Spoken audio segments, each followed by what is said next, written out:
Les chats et les chiens, je crois qu'ils sont encore mieux traités. C'est une tuile de plus qui s'abat sur le CHSLD de la Colline, situé à Chicoutimi-Nord, à Saguenay. Deux personnes âgées résidentes de l'établissement ont perdu la vie en décembre à 10 jours d'intervalle à la suite de blessures causées par une chute survenue dans l'établissement.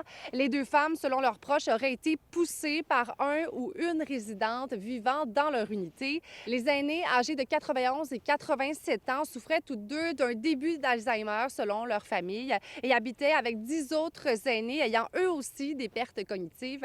Le bureau du coroner a confirmé à Nouveau Info mener 2 enquêtes pour faire la lumière sur ces événements. Le 10 décembre, j'ai reçu l'appel de l'infirmière du CHSLD. Je suis arrivée à 19h30.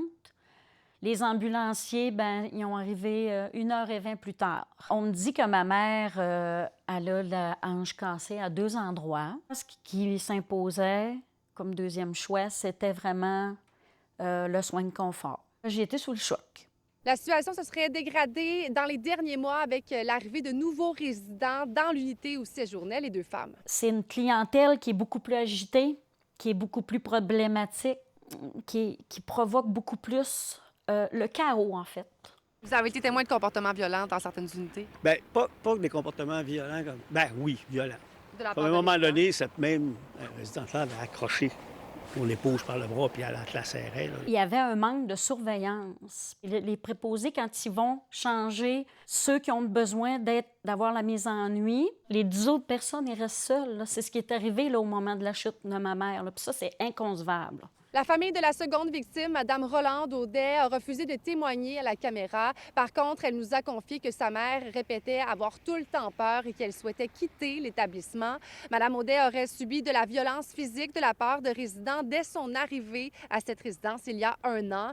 D'autres aînés seraient rentrés notamment en répétition dans sa chambre sans son consentement. Elle aurait également reçu d'un café au visage. D'ailleurs, la famille aurait fait la demande pour déménager leur mère, tout comme les proches de Mme Raymonde Asselin. À quoi tout ça rime?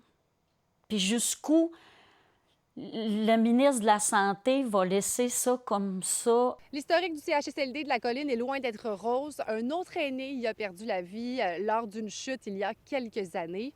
Par ailleurs, pendant la COVID-19, c'était un important foyer d'éclosion. Le CIUS du Saguenay-Lac-Saint-Jean a décliné nos demandes d'entrevue. Par écrit, il nous a informé que sur l'unité concernée, des mesures supplémentaires ont été mises en place au cours de l'automne, incluant une vigilance accrue, et ce afin de renforcer la sécurité et la protection des personnes. Il nous a été impossible d'avoir davantage de précisions sur les dites mesures. À Saguenay, Joanie Bilodeau pour Nouveau Info.